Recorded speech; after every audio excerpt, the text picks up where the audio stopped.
The Terran fleet was losing right up until we sent out a ship that got stronger every time it got hit. They called it a death trap. It saved the Earth. I come from a long line of military engineers. My daddy was an engineer, his daddy before him, and his daddy before him. I got 3 uncles who can argue over power flow like it's a blood sport. Even my mama teaches over at the Terran Federation Academy, which meant growing up in our house was less about bedtime stories and more about why a fusion core fails when somebody cuts corners.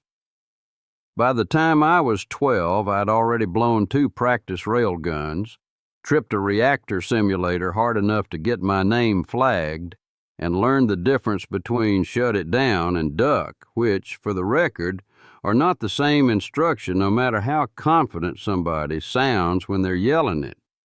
By the time I got to the academy, I wasn't starting from scratch, and that caused a few disagreements. First week there, one of the instructors was walking us through shield harmonics like we were all seeing it for the first time, and I made the mistake of asking why we were still using models that assumed clean energy bleed-off under combat conditions. He didn't appreciate that question, mostly because I didn't ask it quietly, and the rest of the class sure didn't help matters when they started paying attention. After that, I got politely encouraged to observe more and contribute less, which is academy talk for stop pointing out things we ain't ready to argue about yet. So I did what any reasonable engineer does when told to behave. I stopped talking in class and started breaking things in simulation after hours, pushing systems past limits just to see where they failed, because that's where the real lessons tend to hide. I graduated at the top of my class, and not in a subtle way either. It was the kind of finish that makes people clap, then glance at each other like they're not entirely sure whether to be impressed or concerned. Naturally, that comes with expectations. You don't say it out loud, but everybody knows what happens next. You get assigned to one of the crown jewels, a frontline ship fresh out of construction where everything is clean, efficient, and just dangerous enough to look impressive without ever actually misbehaving. In my case, that ship had a name, the TCS Solemn Vow, and I had already pictured myself walking those polished corridors, pretending to monitor systems that didn't really need me while looking important doing it. Then my orders came through, and I learned real quick that the universe has a sense of humor. Instead of the Solemn Vow, I got assigned to Dock Ring 12, Retrofit Division, with a job description that might as well have read, "Go babysit a problem nobody wants." The official wording was E-Class Cruiser Refit Oversight, which sounds respectable right up until you realize E-Class ain't a designation, it's a warning. Those ships weren't just old. They were built in a time when Terran engineers solved problems with whatever was available and a stubborn refusal to admit defeat. Layer after layer of upgrades, patches, reroutes, and temporary fixes that somehow became permanent through sheer persistence. By modern standards, they ain't ships so much as they are arguments that never got settled. I reported to Dock Ring 12 expecting structure, oversight, maybe a senior engineer ready to remind me I was still the new guy. Instead, I got handed a clearance badge, a data pad that looked like it had survived 2 wars on its own, and a dockmaster who barely glanced up before saying, "Ship's over there. Try not to make it worse." That was the entirety of my supervision. No team waiting, no one looking over my shoulder, and most importantly, nobody paying attention to what I was about to do, which is the kind of situation that tends to end in either innovation or a very detailed incident report. The first time I saw her, she was sitting in dry cradle like she'd been parked there out of pure stubbornness. The hull was scorched, the plating didn't match from one section to the next, and there were weld lines that looked like three different people had argued about how to fix the same problem, and all of them had been allowed to try. But she was still powered, humming low and uneven like she was breathing through old lungs and refusing to quit.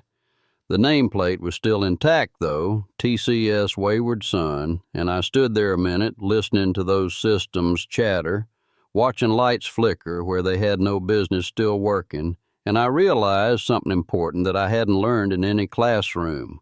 Everybody else looked at that ship and saw something that needed to be fixed, cleaned up, made safe and predictable, so it could either be retired or shoved into a quiet support role where it wouldn't embarrass anybody. I looked at it and saw a system that had spent its entire life refusing to fail the way it was supposed to, and that told me more about its potential than any set of clean schematics ever could. So instead of starting with repairs, I started asking questions, and most of those questions had answers the manuals didn't like very much. The job officially was to bring her up to code, make her safe, and make sure she behaved like a proper Terran warship. The problem with that plan was that modern ships survive by avoiding failure, by staying within limits, by shutting things down before they get dangerous. This one had survived by doing the exact opposite, and the more I studied those systems, the more I started to wonder what would happen if you stopped trying to make her behave and instead leaned into what she already was. Nobody noticed at first. A few reroutes here, a couple of efficiency improvements there, some late-night testing when the dock was quiet and nobody was asking questions. Just enough to see how far things would bend before they broke, and more importantly, what happened when they didn't break the way they were supposed to. That's when I found the edge, that thin line where a system stops being safe and starts being useful in a way nobody officially approves of. By the time anyone bothered to check in on my progress, they were already calling the Wayward Sun a death trap, and the funny thing was they weren't entirely wrong. They just didn't understand what kind of death trap they were looking at yet. Now, most folks think upgrades happen all at once, like you flip a switch and suddenly you've got a better ship. That ain't how it works, not if you're doing it right. Real changes start small, quiet enough that nobody notices until it's too late to stop you, and that suited me just fine because Dock Ring 12 had exactly one thing going for it. Nobody was paying attention. I didn't start with weapons. That's what most engineers do when they're trying to impress somebody, bolt on something bigger, louder, more obvious. Problem is, weapons don't matter much if the ship carrying them folds the first time somebody looks at it sideways. So I started with the shields, and that's where things began to drift a little outside what the manuals would call acceptable behavior. Standard Terran shields are designed to absorb incoming energy, spread it out, and bleed it off safely. It's a clean system, predictable, reliable, and about as exciting as watching paint dry. You take a hit, you dissipate it, and if the incoming fire is strong enough, the shield fails in a nice orderly fashion that gives the crew just enough time to realize they're about to have a very bad day. I never cared much for that last part. So instead of asking how to make the shield stronger, I started asking what happened to all that energy we were so politely throwing away. Turns out, when you stop treating excess energy like a problem and start treating it like an opportunity, the math gets real interesting real fast. I rerouted the dissipation grid into a containment loop, then layered in a series of feedback regulators that weren't exactly approved, but did a fine job of keeping the system from immediately tearing itself apart. The idea was simple enough in principle: absorb the incoming energy, hold on to it just long enough to get it organized, and then send it right back out with a little extra encouragement. Now, before you ask, yes, I was aware that violated every safety protocol ever written. There's a reason shields are designed to get rid of energy, not keep it. Energy don't like being stored under pressure without consequences. And the more I pushed that system, the more it started acting like it had opinions about what I was doing to it. First time I ran a full simulation, the containment loop spiked so hard it tripped 3 separate fail-safes and tried to shut the whole grid down. I disabled 2 of them and rewrote the 3rd, because at that point it felt rude not to see where it would go.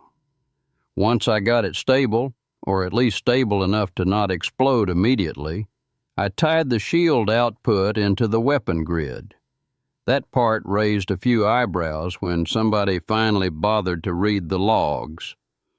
One of the dock inspectors pulled me aside, tapped the screen, and asked me real slow-like if I understood that I had effectively turned the defensive system into an offensive one.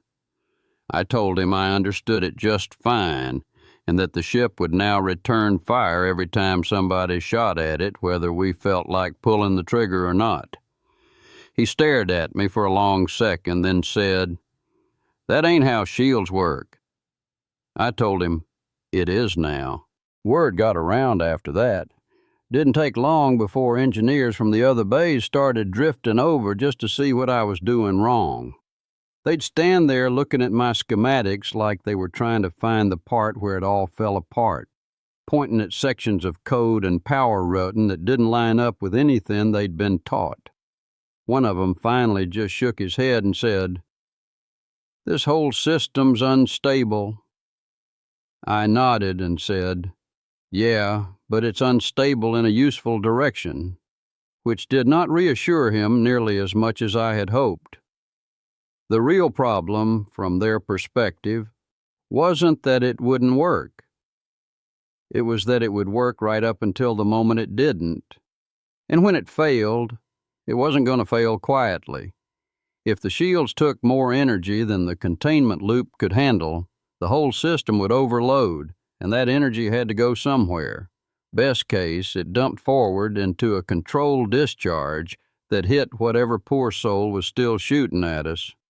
Worst case, it cooked half the ship from the inside out and left a very educational debris field. One of the inspectors put it in simpler terms. He looked me dead in the eye and said, "Son, this thing ain't a cruiser anymore. It's a death trap." I thought about that for a second, then shrugged and said, "Only if you're standing in the wrong place when it goes off." That's about the time they started flagging my work for review, which would have been a problem if anyone higher up had cared enough to follow through.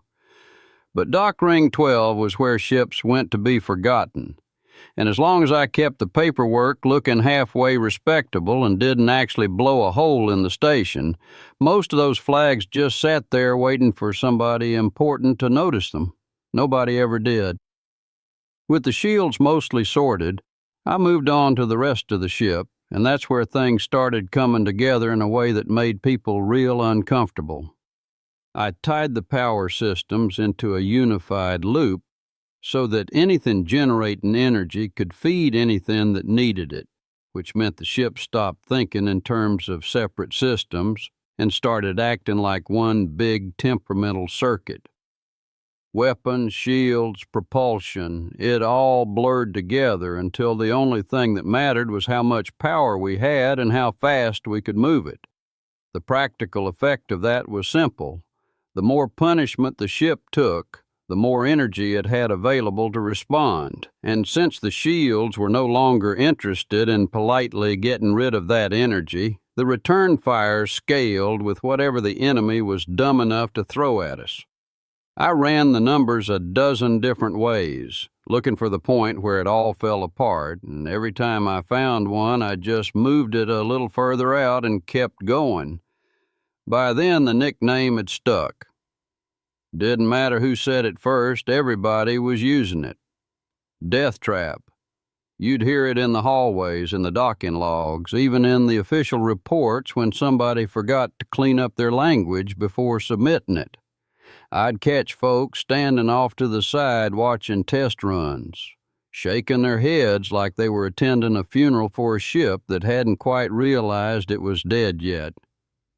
One of them asked me straight up one day, "What happens if that shield hits capacity?" I didn't even look up from the console when I answered. I just said, "Then we get real motivated to fire something," and let him decide whether that made him feel better or worse. The truth was, I knew exactly what I was building.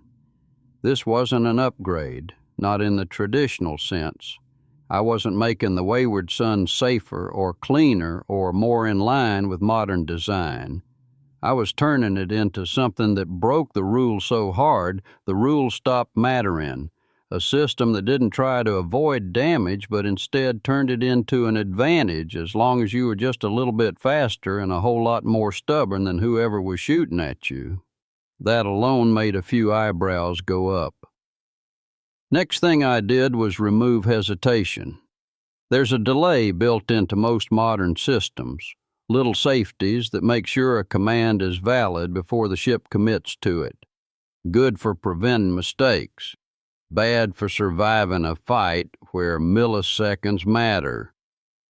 I shaved those delays down until the systems were responding faster than they were technically supposed to, which meant sometimes they acted before all the checks had cleared. That made the control software nervous. I had to rewrite parts of it just to keep it from arguing with me every time I told it to do something questionable. Then I moved on to maneuverability, and that's where people really started getting uncomfortable. E-class cruisers were never meant to move pretty. They were built to take hits and keep pointing in roughly the right direction. Big frame, heavy mass, thrusters designed for steady correction, not sharp movement. I looked at that and saw wasted potential.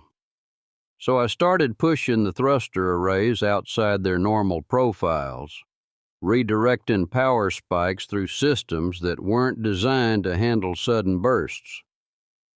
The first time I ran a live test, the whole ship lurched sideways hard enough to knock a tool cart clear across the bay, and the dockmaster came running in yelling about structural stress limits. I told him the structure held. He said, "That ain't the point." Thing is, it kinda was. Once I proved the frame could take it, I kept going. Short bursts of overthrust, vector shifts that didn't make sense for a ship that size, movement that looked less like a cruiser and more like something that had forgotten how heavy it was supposed to be. It wasn't graceful, not even a little bit, but it was fast in a way that didn't match the ship's profile, and that alone was enough to make seasoned engineers start shaking their heads. Weapons came later, but not the way anybody expected. I didn't make them bigger. I made them less polite. Most weapon systems are designed with limits, caps on output, regulators that keep everything inside safe operating conditions so the ship doesn't end up destroying itself while trying to destroy somebody else. I spent a fair amount of time finding those limits and then asking what they were really for.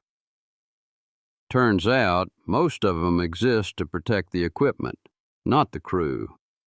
Once you understand that, you start realizing there's a whole lot of performance locked behind recommended maximums. So I unlocked a few things. Nothing dramatic on paper, just adjustments. Access permissions changed, output thresholds widened, a few lines of code rewritten so the system stopped asking for approval and started taking initiative. The result was weapons that responded faster, hit harder, and had absolutely no interest in staying within the boundaries they were originally designed for. One of the inspectors finally cornered me during a systems review. He had that look folks get when they're trying real hard to stay professional while everything they're reading tells them they shouldn't be signing off on any of it. He tapped the console, scrolled through a few sections, and then looked up at me and said, "You've removed half the safety interlocks on this ship." I told him I hadn't removed them. I'd made them optional. He didn't laugh. Another engineer asked me what the failure mode was if multiple systems overloaded at once. I thought about it for a second, then told him, "Depends on how lucky we're feeling that day," which was apparently not the answer he was hoping for. But here's the part nobody could quite pin down. Individually, none of what I did was enough to shut the project down. Every change had a justification. Every adjustment could be explained if you looked at it in isolation. It was only when you stepped back and looked at the whole thing that it started feeling wrong. Like all the systems were leaning in the same dangerous direction, building towards something that didn't match any approved design philosophy. And that made people nervous, because engineers are real good at understanding how things are supposed to fail. They were a lot less comfortable with something that didn't seem interested in failing the usual way. By the time the first full integration test ran, the Wayward Sun didn't behave like an E-class cruiser anymore. It moved wrong, responded too fast, hit harder than it had any right to, and carried itself like it was just waiting for somebody to give it a reason to prove a point. I signed off on the test results, filed the reports, and watched as most of the flags attached to my work got quietly ignored because nobody wanted to be the one to dig too deep into a project that was technically still within acceptable parameters, if you didn't look too close. And that suited me just fine, because the truth was, I hadn't even gotten to the part that was really going to bother people yet. Problem with building something like that is you don't always get to choose when it gets tested. Sometimes somebody else makes that decision for you. Turns out you don't get much say in when a new design gets its first real test. I was running another late cycle diagnostic when the dock alarm shifted from background noise to something a whole lot more serious. Not a drill tone, not a warning you could ignore for a few seconds while you finished what you were doing. This was the kind that cut straight through the station and made everybody stop what they were thinking about. Unknown fleet had dropped into the outer edges of the Sol system. Not a patrol, not a mistake, a fleet. I pulled up the tactical feed as fast as the system would render it, watching contact markers stack across the display in tight formation. Whoever they were, they came organized and deliberate, and within minutes the Terran Federation fleet was already moving to meet them. All those clean, modern ships, everything I'd expected to be serving on, spun up and formed lines like they'd been waiting for this exact moment. At first, it looked textbook. Controlled advance. Coordinated fire. Shields holding, weapons answering back, everything right where doctrine said it should be. Then the pattern broke. Enemy fire wasn't overwhelming. That was the part that made it worse. It was precise, measured, like they understood exactly how Terran systems handled stress and were just pushing them right to the edge.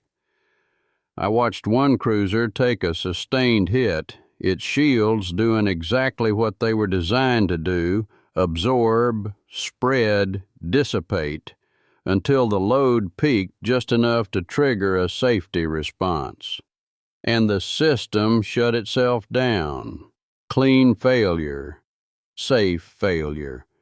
right up until the next volley came in and there wasn't nothing left to stop it. That was the first one. Didn't take long for it to become a trend. Across the line, ships were failing the way they were supposed to, and that was the problem. Predictable systems, predictable limits, predictable outcomes. Every time one hit its threshold, the enemy backed off just enough to let the safeties do their job, then followed through while the ship was exposed. It was efficient, and it was working. Within minutes, the tone on comm shifted. Orders got shorter, sharper, layered over each other as command tried to adjust for something they hadn't planned on. Damage reports stacked up. Not catastrophic all at once, just enough to tell you the math wasn't holding. Dock command started scrambling anything that could move. Reserve ships, half-finished refits, anything with a reactor and a weapons system that could still answer a command. That's when I heard it, buried in the middle of a discussion that had already turned from strategy to desperation. There's an E-class in Bay 12. Silence. Not long, just enough. You mean the death trap? Yeah. Another ship dropped off the board. Prep it. That was it. No ceremony, no confidence, just necessity. I was already moving when the order came through official channels. By the time I reached the access corridor, there was a crew waiting. Not a full one. Just what was left. You could tell by the look of them they hadn't been anybody's first choice. A pilot who looked like he'd been pulled off standby with about 10 seconds notice. A systems tech still carrying a toolkit like he hadn't decided whether he was fixing something or surviving it, and a weapons officer who took one glance at the ship's status feed and just shook his head slow. Nobody said anything for a second. Then the pilot looked at me and said, "You the one who built this?" I nodded. He let out a breath that might have been a laugh if the situation had been different. All right, then. Guess we're all about to find out how bad an idea that was. Good enough for me. We boarded without ceremony, each of them moving like professionals who knew better than to ask too many questions right before things got interesting. Systems were already coming alive as we stepped onto the deck, power ramping across the grid faster than any standard startup sequence would allow. The ship didn't hesitate, didn't ease into readiness. It just woke up. "Wayward Sun, you are cleared for emergency deployment," came the call from Dock Command, voice tight and controlled. "Reinforce outer defensive line and engage at your discretion." At my discretion. I settled into the command seat and glanced at the crew, each of them already locked into their stations, watching numbers that didn't behave the way they were used to. "All right," I said. "Let's go see what we built." Dock clamps released and the ship pushed free with a hard surge of thrust that made the pilot grin despite himself. "Oh, yeah," he muttered. "She don't move like she's supposed to." "No," I said, "she doesn't." Out in open space, the fight came into full view.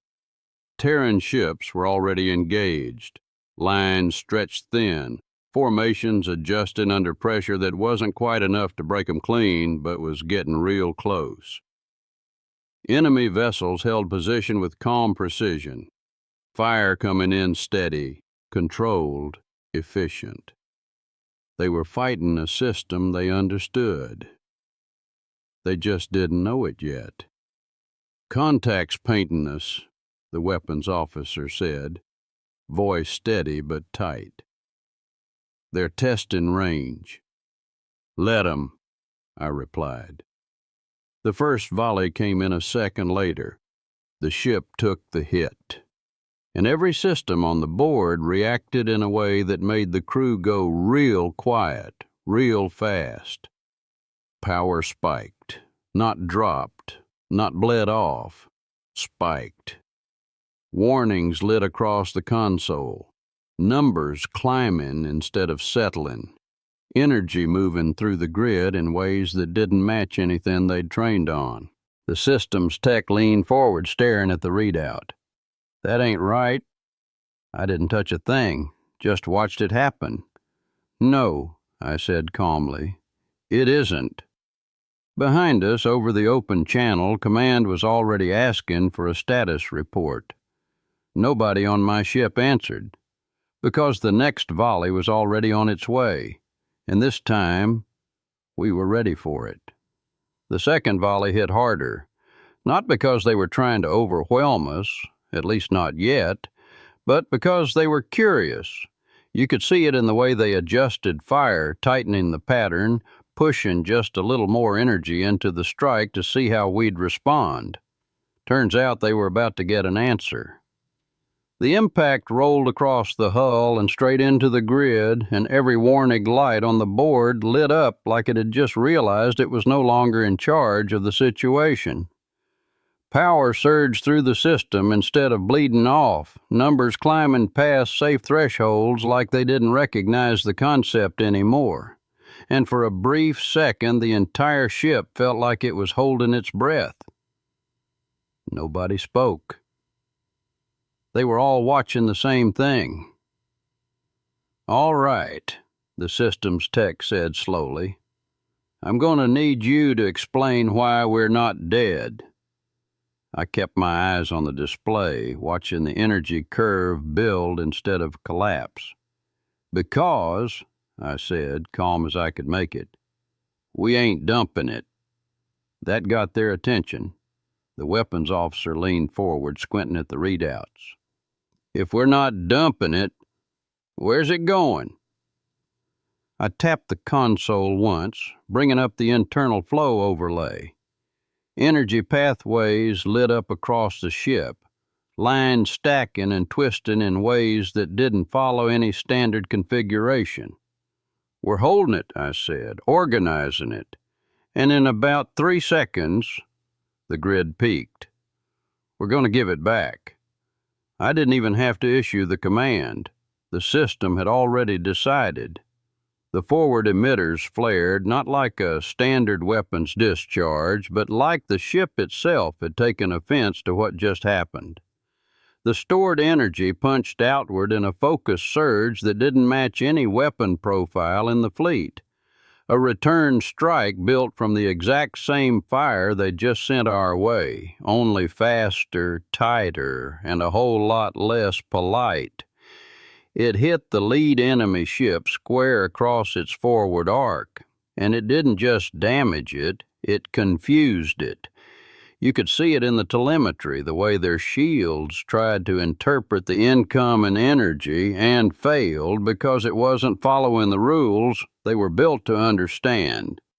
Their system hesitated just long enough to get it wrong, and when it did, the overload punched straight through and lit the hull behind it like it had been waiting for permission.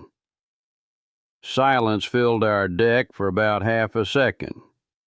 Then the pilot let out a low whistle. "We just hit 'em with their own shot?" "Close enough," I said. Behind us, Command had stopped asking for status updates. They were watching. Third volley came in hotter. This time they weren't testing. They were trying to break us. The impact slammed through the grid harder than before, pushing the system right up to the edge I'd found back in the dock, the place where safe design stopped mattering and raw behavior took over. Power surged so fast the containment loop screamed about it, warnings stacking over each other as the system tried to decide whether to shut down or hold on. I didn't give it the option. "Root it," I said. The tech hesitated. All of it? All of it? That got a grin from the weapons officer. Well, that seems irresponsible. Yeah, I said. That's kind of the point. The ship absorbed the hit, held it just long enough to make it count, and then dumped the entire load forward in a blast that didn't look like anything a cruiser had a right to produce. It wasn't just a return shot this time, it was amplification. Every bit of energy they'd thrown at us, plus everything the ship had managed to pull from its own grid, folded together and launched back as one concentrated answer. The enemy formation shifted, not dramatically, just enough to tell you they'd noticed. They're adjusting, the pilot said. They don't like this. No, I replied. They don't understand it. And that was the problem. For them. Because every time they fired, they fed us. Every hit they landed pushed more energy into a system that wasn't interested in playing defense. The harder they tried to overwhelm us, the stronger the return got, and it didn't take long before the pattern became obvious even to them. They stopped focusing fire, spread it out, tried to starve the system. Smart move. Too late. Range is closing, the pilot said, hands moving fast now, pushing the ship through maneuvers it had no business performing. The Wayward Sun didn't glide through space. It lunged, corrected, snapped into new vectors like it weighed half what it should. Every burst of thrust came harder than the last, the ship throwing itself into position like it had finally been given permission to stop behaving. Good, I said. Let's give them something new to worry about. I rerouted the next incoming load, not forward this time, but across the grid, letting it build just a fraction longer than before. The system didn't like that. It protested loudly, warnings flashing about structural stress, containment limits, cascading failures. I ignored all of it. On your mark, I said. Weapons officer didn't ask questions. Ready. The next strike hit. The grid surged, held, strained. And for a split second I thought maybe I'd finally found the point where it all came apart.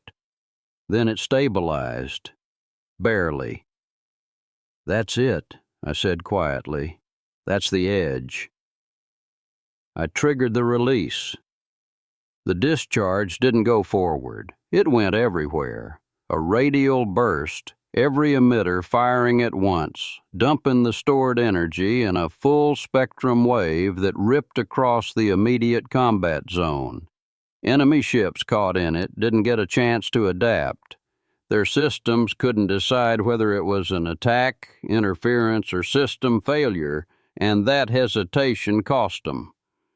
3 contacts dropped off the board almost at once. Comms behind us erupted. Not panic this time. Something else. Wayward Sun, repeat last action. Command came through, voice sharper now, interest replacing doubt. I leaned back in the chair, watching the enemy formation break just enough to tell me we'd shifted the fight. Negative, I said. That wasn't a repeatable action. That wasn't entirely true, but it sounded better. The pilot laughed under his breath. You just told command no in the middle of a fleet engagement. They asked, I said. I answered. Out ahead, the enemy ships were repositioning, trying to reestablish control, but the rhythm was gone now. Their neat, predictable pattern had been broken, replaced by uncertainty. They didn't know whether to focus fire or avoid it, whether hitting us helped or hurt. That hesitation spread. And hesitation in a fight like this, That gets you killed. Target scattering, Weapon said. They're pulling back. I nodded once. Yeah, they figured it out. What part? The tech asked. That shooting us is a bad idea.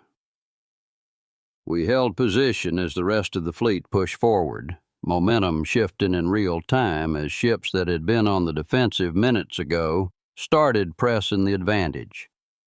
The enemy didn't collapse all at once. They disengaged, pulled back in controlled retreat, but it was clear they weren't interested in continuing the experiment. Smart of them. I powered the systems down just enough to keep things from cooking themselves, watching the grid settle into something that almost looked normal again. Behind us, comms were filling with questions. Who authorized this? What system was that? How was it holding? I let most of them go unanswered. Finally, command came through clean and direct. Wayward Sun to report.